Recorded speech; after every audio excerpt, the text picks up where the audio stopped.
Messieurs et mesdames, les membres de la Fondation internationale pour le développement d'Haïti, diaspora dans les 5 continents, messieurs les ambassadeurs et présidents des organisations nationales et internationales, messieurs et mesdames les responsables des FID, honorable Monsieur le Président de la République, honorable Monsieur le député et sénateur de la République, Messieurs les maires, Messieurs les chefs et membres des partis politiques, Mesdames, Messieurs les représentants de la société civile, militants, militantes, partisans et sympathisants, messieurs, mesdames, représentants de la presse parlée, écrite, télévisée et numérique, Archélois, Archéloises, jeunesse de mon pays, Haïtiens, Haïtiennes, mes frères et sœurs, concitoyens, concitoyennes, le peuple haïtien, diaspora de mon pays. J'ai été attristé d'apprendre la perte tragique de vie humaine causée par le tremblement de terre qui a frappé Port-de-Paix, Saint-Louis du Nord, département du Nord-Ouest, d'Haïti le 6 octobre 2018. Je partage votre chagrin en ces moments difficiles et je présente mes plus sincères condoléances aux parents et amis des disparus et victimes de cette tragédie et aux peuples haïtiens. Mes prières et mes pensées sont avec tous ceux et toutes celles qui ont été frappés par cette catastrophe épouvantable. Chers compatriotes, je viens ici ce matin pour rendre un hommage à la nation haïtienne à l'occasion de la mort de Jean-Jacques Dessalines, le père de la nation. Le 17 octobre de l'année 1806, le père de la nation, Jean-Jacques Dessalines, est tombé sous les balles assassins haïtiens, ennemis du bien-être, du progrès de la nation haïtienne au Pont-Rouge. Chaque fois que cette date arrive, nous devons toujours nous recueillir pour saluer la mémoire de cet homme. Il y a des personnes qui ont tellement marqué leur passage dans l'histoire du pays que leurs actions resteront indélébiles dans la mémoire de plus d'un. C'est pour cela que, pour nous Haïtiens, Dessalines est toujours vivant. Il est vivant de la fierté que nous avons pour le pays. Il est vivant dans notre cœur à chaque fois que nous répétons son nom. Il est vivant dans notre conscience chaque fois que nous reconnaissons que si Dessalines n'avait pas été là, Haïti n'existerait pas. Il est vivant dans les choix que nous faisons chaque jour pour faire atterrir la vision que Dessalines avait pour Haïti dans la réalité de la vie de chaque Haïtien. Il avait rêvé une nation forte, une Haïti où Haïtiens et Haïtiennes s'organisent pour rendre Haïti libre et prospère.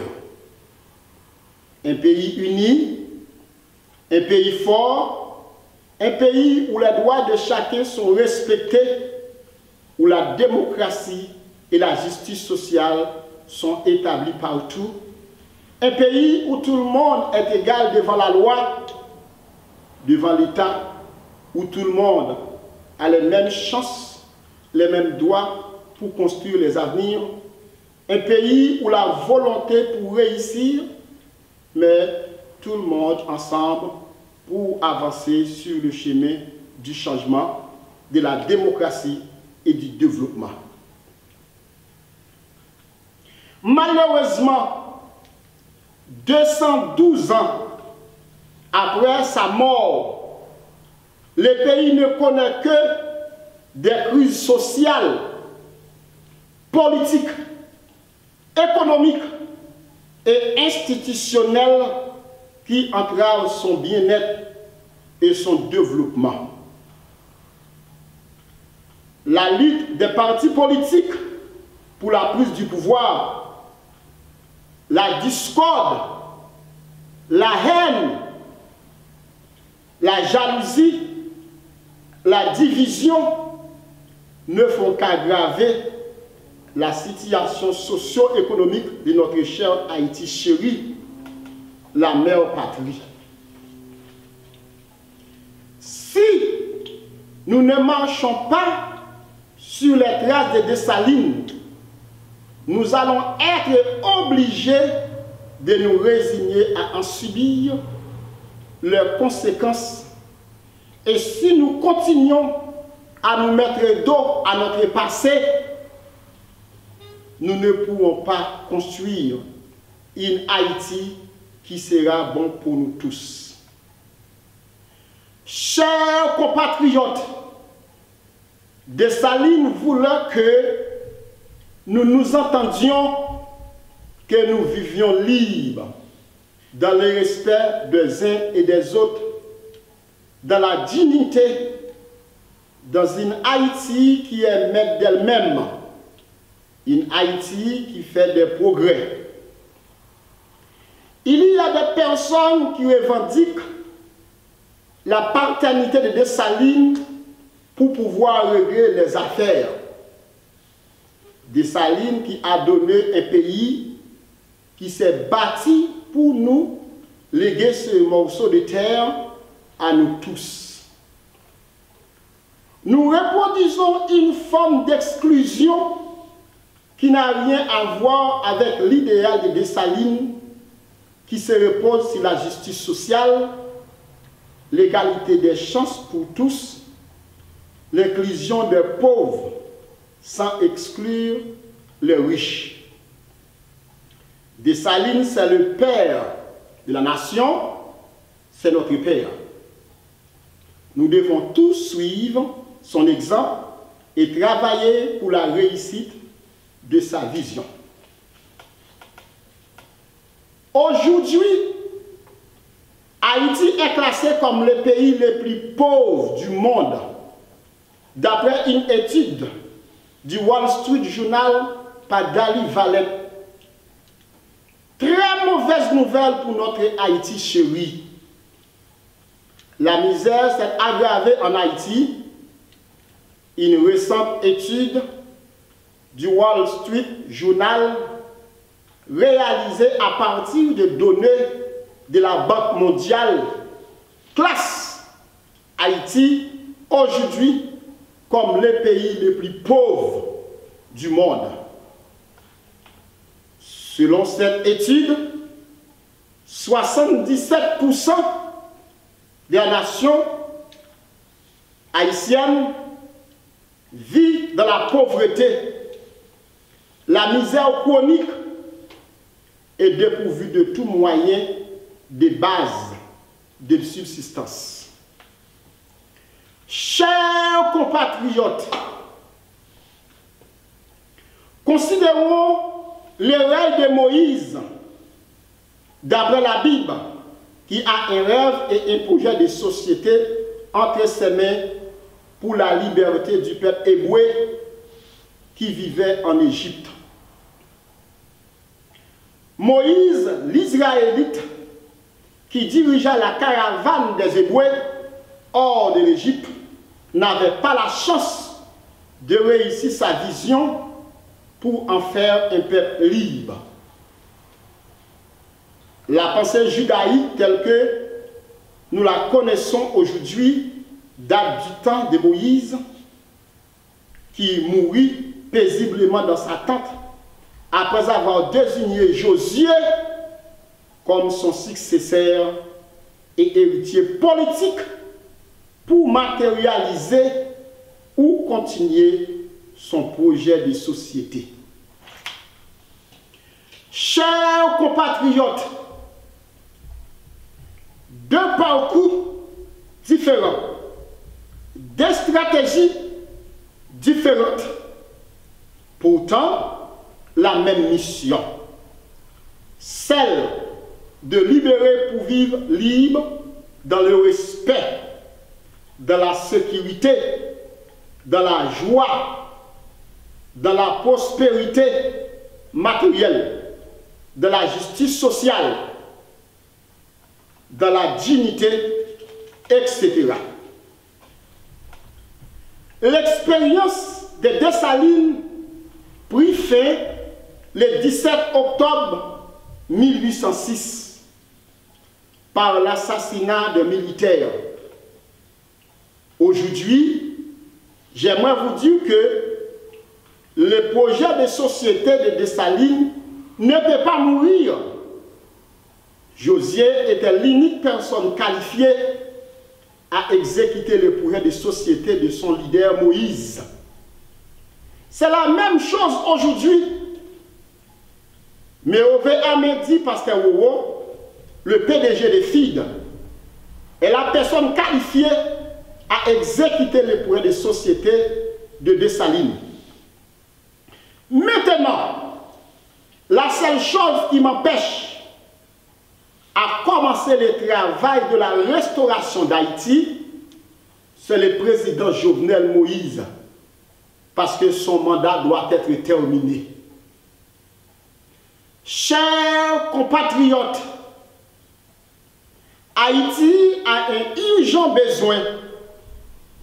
La pauvreté, la faim, le chômage, l'insécurité, la violence et des bandits constituent les plus graves problèmes auxquels le pays est confronté à l'heure actuelle.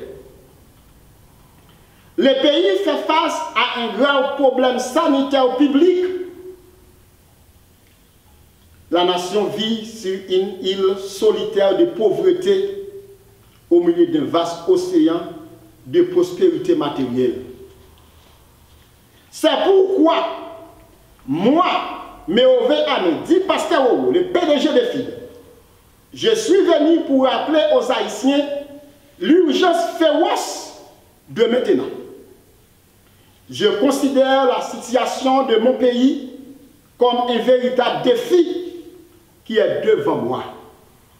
C'est pourquoi je suis également venu pour faire sortir Haïti de cette situation honteuse. J'ai toujours rêvé de voir une nouvelle Haïti ouverte aux affaires et prospère. Cette Haïti a un frein parce que sa politique doit être changée. Je suis lancé dans cette bataille pour que la politique d'Haïti serve la collectivité. Depuis après 1804-1806, on a eu un gros problème de leadership avec des présidents sans vision, sans aucun plan politique clair en matière de réforme de l'État, de gouvernance.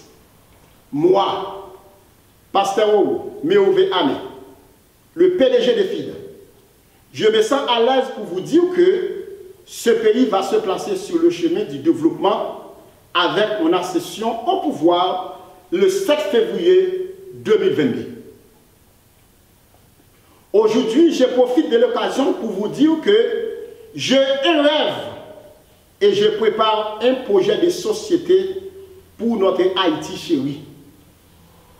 Je vais donner à Haïti sa dignité ainsi que son identité avec une certaine autonomie sur le plan politico-socio-économique, c'est-à-dire le pays peut se développer par l'application du projet de société préparé par Méové Amédi Pasteur-Ouro, le PDG de FID, la personne désignée pour matérialiser le projet de s'aligner éventuel candidat aux prochaines élections présidentielles. Le projet de société de Méové Amédi Pasteur-Ouro, le PDG de FID, exprime la vision de la société haïtienne. Méové Amédi veut d'une Haïti réellement unie, développée, sécurisée, prospérée, propre, justifiée, bonifiée et démocratique où vit un homme libre et épanoui dans sa triple dimension spirituelle et morale, intellectuelle et physique. Chers compatriotes, haïtiens, haïtiennes, mes frères et sœurs, diaspora de mon pays, vive une Haïti unie, vive une Haïti prospère, vive une Haïti propre, vive une Haïti sécurisée, vive une Haïti développée, vive une Haïti justifiée, vive une Haïti bonifiée, vive la première république noire du monde, vive Méové Amédi Pasteur-Ouro, président de cette Haïti, le 7 février 2022. Merci et merci à tous. Merci beaucoup. Merci. Pour Haïti, pays français, c'est pour marcher,